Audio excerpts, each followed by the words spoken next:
Muy buenas noches y bienvenidos una semana más, un miércoles más a De Tú a Tú. Hoy me da la impresión de que vamos a aprender muchísimo porque tenemos como invitado a una persona que ha ejercido la profesión de educador, de profesor, durante más de 40 años y además ha sido durante 14 años también el director del Centro de Profesores y Recursos de aquí de Medina del Campo. La verdad es que es un placer presentarles a Agustín Rodríguez de Andrés. Muy buenas noches. Hola, muy buenas noches, Teresa. Bienvenido y muchas gracias por estar aquí en el Bien plato. hallada, gracias por invitarme.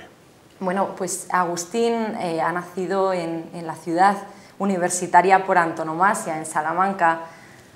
¿Estaba claro que quería ser profesor? Bueno, la vocación de profesor es una vocación que se la encuentra uno casi cuando nace, ¿no? Lo cual no significa que no sea compatible con otras vocaciones que uno hubiera tenido. Yo, por ejemplo, me hubiera gustado posiblemente haber sido médico. Lo que pasa es que hay dos cosas que lo hicieron bastante difícil. Una que no era de mi posibilidad arreglarla y otra que sí. Dificultades familiares y tal hicieron que eso no fuera posible y que yo no era demasiado buen estudiante cuando era joven, pues le hizo también la parte importante, ¿no?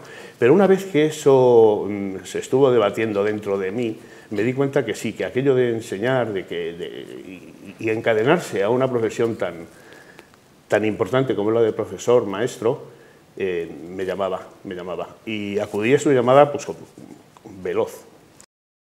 La educación es verdad que ha cambiado mucho, sí, de 40 años para acá. ¿Qué educación es mejor? ¿La de hace 40 años o la de ahora? La de ahora, sin ninguna duda. Otra cosa es que entonces se atacaba más el tema de contenidos. Entonces cualquier chaval se sabía de memoria un montón de cosas, sabía muchas cosas, por ejemplo, se decía las 4 reglas. Las 4 reglas. Y eso, hoy le dices a la gente, ¿qué es eso? Bueno, pues había unas cosas que se aprendían en el colegio, pero que muchas de ellas, no sé hasta qué punto eran luego útiles en la vida. O sea, saberse de memoria la lista de los reyes godos o saberse de pe a pa los partidos judiciales de la provincia de Cuenca, por decir dos cosas que no sabíamos, pues no sé hasta qué punto eso puede ser importante en la vida de una persona. Hoy se aprende más y mejor, aunque menos contenidos. Los contenidos los tenemos, y más de un tiempo a esta parte, a golpe de clic. Y eso es lo que tenemos que hacer ver a la gente, que no es necesario saberse todo, sino saber cómo llegar a ese todo que está a tu alcance a un clic.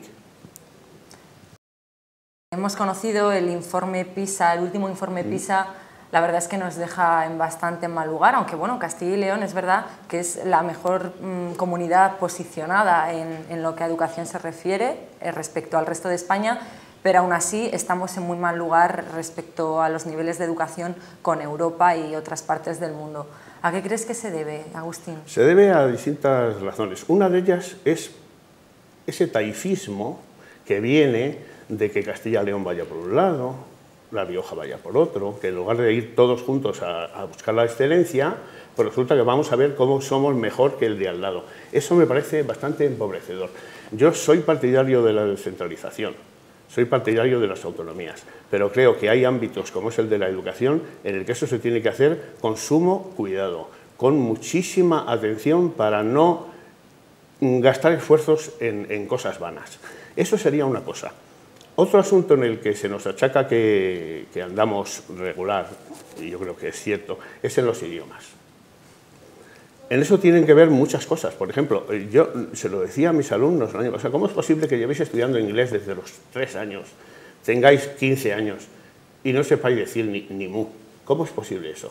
Bueno, pues seguramente nuestros métodos de enseñanza sean malos en ese ámbito, pero también son malos los digamos, hábitos sociales. El hecho, por ejemplo, de que todas las películas estén subtituladas o no, cambia radicalmente el asunto. A esto puedo contar una anécdota que me sucedió en Rumanía, precisamente. Estaba yo en un viaje de trabajo y todas las personas que nos recibían allí, estábamos en el ámbito de formación de profesores, preguntaban, ¿dónde está el profesor español? ¿Dónde está el profesor español? ¿Y para qué querían ver al profesor español? Resulta que todas las personas que estaban allí hablaban un español muy bueno, aquellos profesores, sobre todo profesoras. Yo decía, caramba, ¿y esto a qué se debe? Sí. Bueno, y resulta que me lo contaron. El secreto está en que veían todos los días los culebrones y lo veían en versión original castellana. Habían aprendido y nosotros no no somos capaces de hacer una cosa así. Sin duda los idiomas, Agustín, es una asignatura pendiente, pero el respeto, porque creo que se ha perdido mucho respeto a la autoridad del profesor, ¿no? Sí, bueno, en ese sentido, sin duda, ahí sí que se nota el cambio de la sociedad. La sociedad que había hace 40 años era una sociedad autoritaria y ahora, afortunadamente, eso no es así. La diferencia entre que se imponga la autoridad y que la gente sienta la autoridad es muy distinta.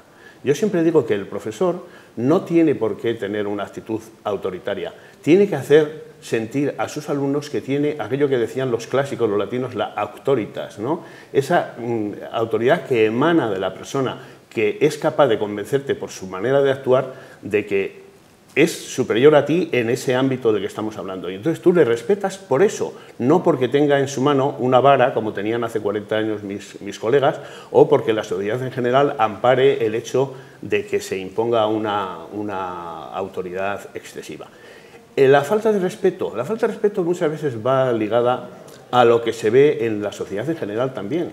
Antes, no es raro ver cómo los hijos hablaban a los padres de usted. No te digo nada, los abuelos, etcétera, ¿no? Y hoy los hijos, desde muy pequeños, aparte que son por lo general unos tiranuelos, una cosa imposible de creer cómo tratan a sus padres y a sus abuelos, no le tienen ese respeto. Y quiero dejar claro que hay una diferencia enorme entre mostrar respeto y tener miedo.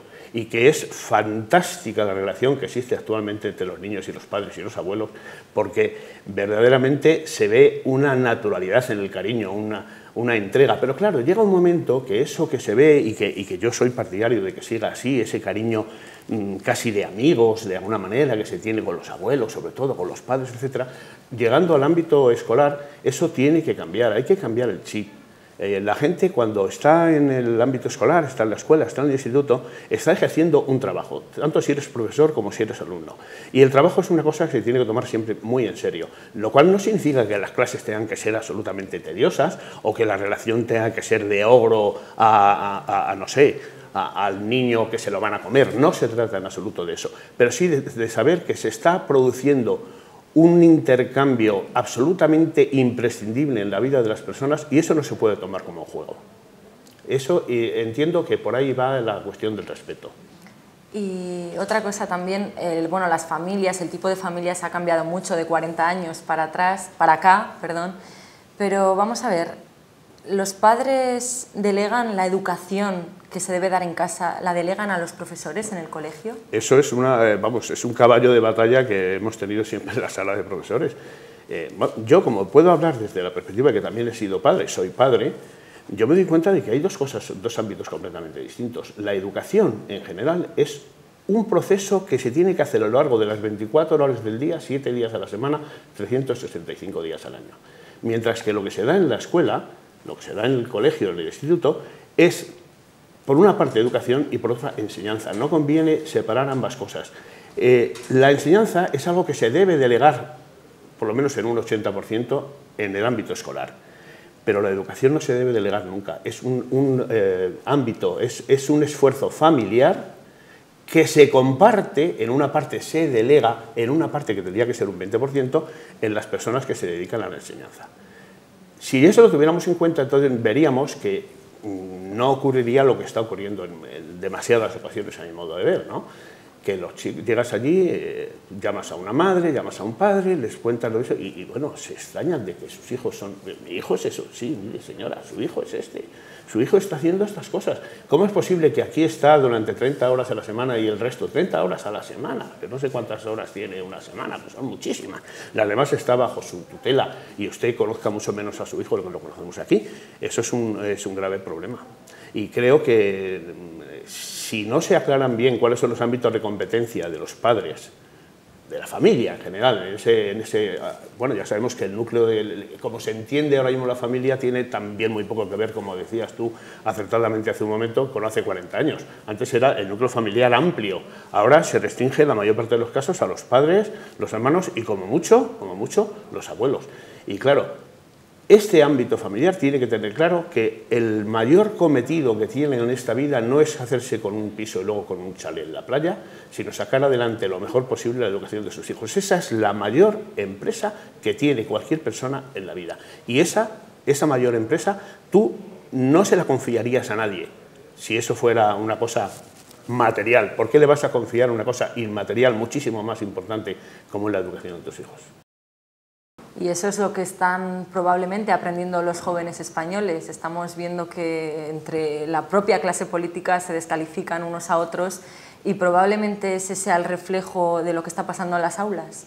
Pues es posible que sí, y desde luego yo deseo fervientemente, o sea, me parece que sería dar un paso atrás y desperdiciar lo que hemos estado haciendo esta sociedad durante los últimos 40 años, desde el 35 o 37 de la muerte de Franco, si no fuéramos capaces de convivir de una manera más pacífica, de darnos cuenta de que por encima de las separaciones ideológicas que lógicamente tienen que estar, está el objetivo común de sacar adelante a España. No de sacar adelante a tu partido, sino de sacar adelante a España. Y demostrando a través de tu partido, a través de tu trabajo, en donde tú estés, en tu sindicato, en tu emisora, en tu instituto, demostrando que tú tienes también claro que esa es la tarea común para todos. ¿Y qué es lo que tú puedes hacer por ello? Como dijo Kennedy en un momento, no preguntes qué puede hacer América por ti, sino qué puedes hacer tú por América. ¿Qué puedes hacer tú por España? A través de tu partido, evidentemente, de tu asociación, pero teniendo claro cuál es el objetivo real que se busca en todo esto. Queda constancia de lo que ha dicho Agustín. Medina es más cosmopolita de lo que ella misma se cree y además es tal tu amor por Medina que no solo te has dedicado a enseñar a las generaciones, ¿no?, de Medina del Campo, a las nuevas generaciones de Medina del Campo, sino que además has enseñado a los profesores de Medina del Campo a enseñar en el Centro de Profesores y Recursos. No sabe nadie lo que yo aprendí ahí. Yo no sé si yo enseñaría algo un poco, mucho, eso lo dejo a juicio de las personas que estaban usando esos servicios, pero yo sí que aprendí muchísimo. Aprendí fundamentalmente que de donde más riqueza se puede sacar no es de que nadie trate de enseñar a otro, sino que todos traten de ver qué es lo que hacen bien y tengan interés en compartirlo con los otros. Nosotros, el equipo que estábamos en el Centro de Profesores, nos pusimos como norma fundamental que teníamos que conseguir que la gente valorara más su propia experiencia como profesional, que se diera cuenta de que las cosas que estaba haciendo en su escuela, en su instituto, eran valiosas no solamente para él, sino para los demás. Entonces, hicimos del intercambio de experiencias, lógicamente también con aportaciones de expertos, que siempre son importantes y demás, hicimos de eso nuestro principal modo de trabajo. Y puedo decir que los equipos que hubo, los sucesivos equipos que hubo a lo largo de los 14 años en que yo estuve en el Centro de Profesores, estábamos satisfechísimos con nuestro trabajo, aunque era un trabajo muchísimo más absorbente de lo que la gente se cree. Es un trabajo, bueno, pues prácticamente sin horas, había que viajar mucho, había que moverse mucho por las distintas escuelas, porque no era solamente Medina del Campo, era toda la zona sur de la provincia, y también teníamos responsabilidad a nivel provincial en algunos otros ámbitos. Y entonces, bueno, verdaderamente ese es un trabajo tan absolutamente apasionante, darse cuenta de que esas personas que se han metido en el más hermoso de los trabajos que hay, que es construir un hombre, pero que al mismo tiempo se han metido en un campo tan minado como el hecho de tener que saber que a lo largo de toda su vida tienen que seguir aprendiendo. Eso ocurre en casi todas las profesiones, pero si en una ocurre fundamentalmente es la de profesor. Si tú logras hacer que esas dos cosas se combinen y salgan adelante por el objetivo común de lograr que a través de la educación la sociedad sea mejor, bueno, pues yo no sé si hay otro trabajo más apasionante. Yo no se lo cambio ni a un astronauta. Bueno, da gusto escuchar la pasión con la que hablas de tu profesión. La verdad es que muchos tendrían que aprender de ese cariño, de ese amor que sientes hacia tu profesión, hacia tu vocación. ¿Y qué diferencia hay entre enseñar a un profesor o compartir con un profesor a enseñar, a compartir con un alumno? Bueno, pues en ambos casos tiene que haber un elemento común. Tanto en el alumno como en el profesor tienes que buscar qué es lo que él tiene que puede hacer A, que te aporte a ti, o B, que tú puedas aportarle a él más fácilmente. Si tú logras desentrañar cuáles son las claves del entendimiento que tú vas a tener que tener en esa interrelación profesor-alumno o profesor-profesor, cuando es el caso, si logras dar con esa clave, acabas de dar con la piedra roseta. Sin eso, seguramente los discursos se queden en nada. Los profesores, lo fundamental que hubo que hacer es hacerles ver, como he dicho antes, la cantidad de riquezas que atesoraban y hacerles romper la idea prefijada de que el ámbito suyo es un ámbito de su aula, de tal, y darse cuenta de que tienen muchísimo que aportar a los demás. No solamente a los alumnos, sino a los otros profesores, a la sociedad, que el profesor, el maestro, en muchos casos es el único agente cultural dinamizador, y sobre todo en el ámbito rural. Y eso, por eso a mí me duele tanto cómo se dan las cosas ahora mismo, en el sentido de que los profesores se toman, en muchos casos, su trabajo como algo itinerante, ¿no? Como algo de que yo vivo en Valladolid o vivo en Medina y voy a dar clase no voy a decir un pueblo que no tiene escuela, a Unquilana. Voy a Unquilana y como un funcionario probo llego, hago mis horitas y salgo pitando. Eso está restando demasiada riqueza. No nos podemos permitir, sobre todo en el ámbito rural, no se puede permitir dilapidar el capital humano que representan los profesores. Lo que pasa es que para eso el profesor tiene que poner en valor su propia vocación y hacerse ver a sí mismo, hacer ver a los demás de que él es mucho más que esa persona que va a dar unas clases a unos chicos. Pues sin duda hay que hacerse valer, pero ¿qué aprendéis de los alumnos, los profesores? Todo, todo. El otro día, bueno, la Junta de Castilla y León, a los que nos hemos jubilado el pasado año, nos han hecho un pequeño homenaje, nos han dado una placa, esas cosas que salen a hacer los políticos, fundamentalmente para que haya 2 fotos, una de cada uno de nosotros y 50 del político, ¿no? Pues lógico y natural, ¿verdad? Y una maestra de infantil salió a leer un pequeño discurso en nombre de todos los que estábamos allí. Y bueno, a mí me maravilló lo bien que lo hizo, diciendo, culminando todo con una frase que decía, y me pregunta a la gente, ¿y ahora qué vas a hacer? Ahora voy a aprovechar todo lo que me han enseñado mis alumnos a lo largo de estos 40 años. Los alumnos nos están enseñando todo.